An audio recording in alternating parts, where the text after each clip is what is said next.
friends, I need the anger. 'Cause there's venom in my head, I leave the enemy. With more than nothing left and it gets stranger. This isn't over yet. I don't wanna see that white flag waving. This is to the bitter end. 'Cause this is what I live for. I never quit, no, no. This is what I live for. I take another swing, so I never miss, no, no. This is what I live for. It's time to kiss the ring, oh, I'm trying to get cold. 'Cause this is what I live for. This is what I live for. I never quit, no, no. This is what I live for.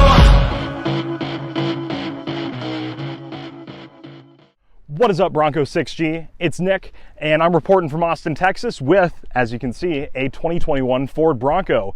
So I'm here for the media test drives. We get to talk about how they drive on-road, a little bit of off-roading at the Off-Rodeo over at Horseshoe Bay, and I get to tell you guys all about it. So we're gonna start off with on-road driving impressions. I know that's what a lot of people have been waiting for, and I'll be happy to provide my first thoughts and kind of let you guys know how this thing does on the street. So let's go ahead and hop in, and let's go for a ride. So what's the damage? If you got bones with what I said, I didn't plan this. But I'll keep going till I'm dead. I don't need company. No, I'll ride alone instead. All right, guys. So time to talk about some on-the-street driving impressions. And the word I would use to describe how this thing drives is planted. It just feels solid. And whether that's just kind of driving in a straight line down the street, it tracks really well. Just wherever you're pointing the wheel, that's where you're going to go. There's no wandering, even with how tall this thing is. And then back there, even through some pretty decent curves, this thing, if you push it in a curve, it just goes right through.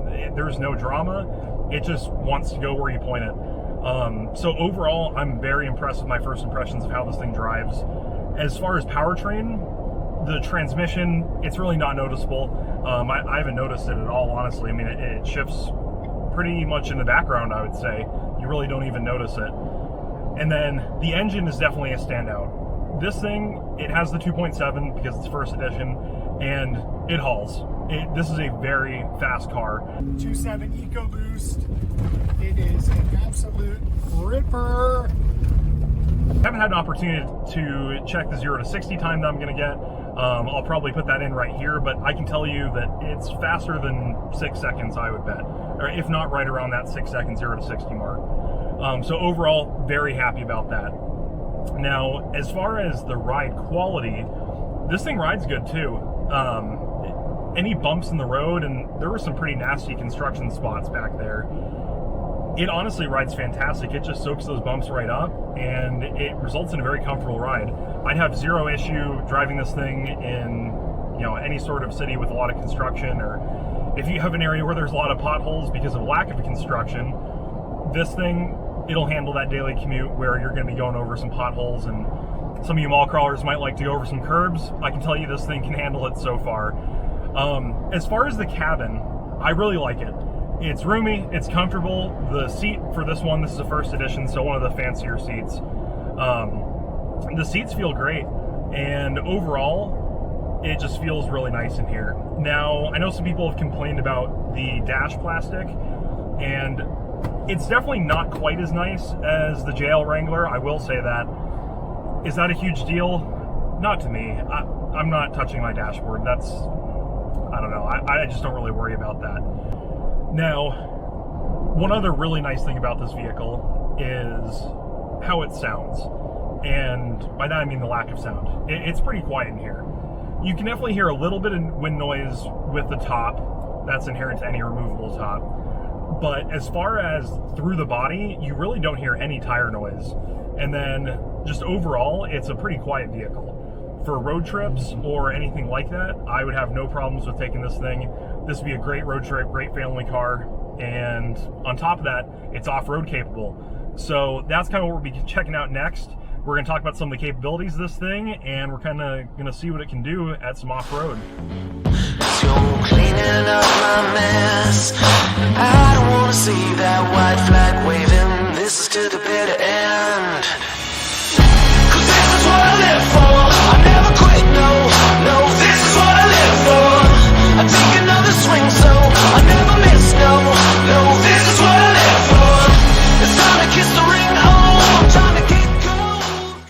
guys, so I'm starting my very first off-road drive in a Bronco. Super excited. They've got 3 different trails here. This one is called Habanero. So we are starting off on that. And it starts out in 4 high is what they recommend. No lockers or anything like that. So we'll see how this trail goes. Get it back to you guys in a couple minutes.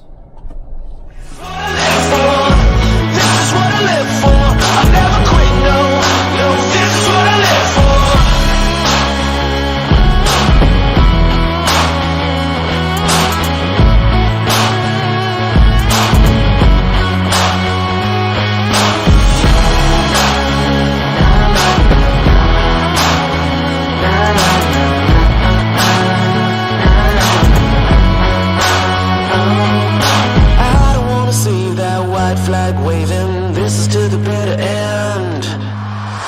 'Cause this is what I live for. I never quit, no, no. This is what I live for. I take another swing, so I never miss, no. Alright guys, so to talk about the off-road experience, I'm coming to you from the cab of a non-Sasquatch Black Diamond. And this thing off-road today has been absolutely phenomenal.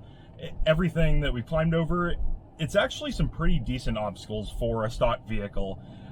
Really, I've been pretty impressed. Even some of the stuff that I was going up without lockers engaged, you know, the wheel slippage was pretty minimal, especially with the Sasquatch tires. Those are some pretty decent tires that it has. So I've been super happy with it. All the modes and everything, I didn't really mess with those a whole lot. They kind of tell you to just put it in one mode and stick to that. But it felt great driving through everything. And actually one of my favorite features is the one pedal. I know a lot of people think it's kind of gimmicky, but when you're actually using it, it's pretty useful as far as not needing the left foot brake or do anything like that. You just gas only. So I've really been enjoying that so far. Right now I'm on the kind of higher speed off-road section where they say it's simulating a dirt road. And this Black Diamond is still pretty controlled on this dirt road. The damping, you can definitely tell it's not the level of the Bilsteins, of course, but for a stock vehicle still, and I've heard some people compare the Bronco ride quality to being like a Razor. It feels like a firm Razor is kind of what I would describe it as. But as far as going over these bumps and kind of some of this rough terrain here, even we're going 19 miles an hour right now, it's really smooth. And for this being the non-Sasquatch version, I'm actually really impressed. Obviously, you know, all the suspension geometry and all the work that they did for this thing, regardless of the shock type, it shows through. So I'm super happy with this thing, how it's performing off-road so far, and I can't wait to see these out on the road. It sounds like over the past couple of days, maybe the first orders have actually gone out to people.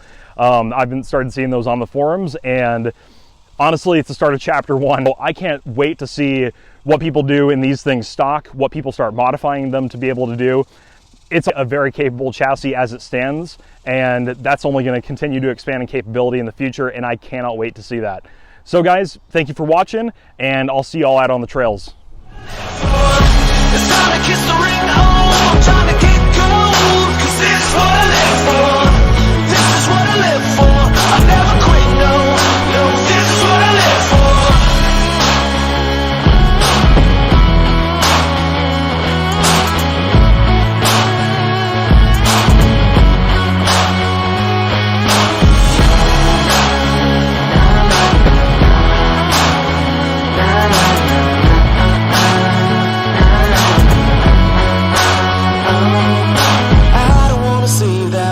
Flag waving, this is to the bitter end. 'Cause this is what I live for. I never quit, no, no. This is what I live for. I take another swing, so I never miss, no, no. This is what I live for. It's time to kiss the ring, oh, I'm trying to get gold. 'Cause this is what I live for. This is what I live for. I never quit, no, no. This is what I live for.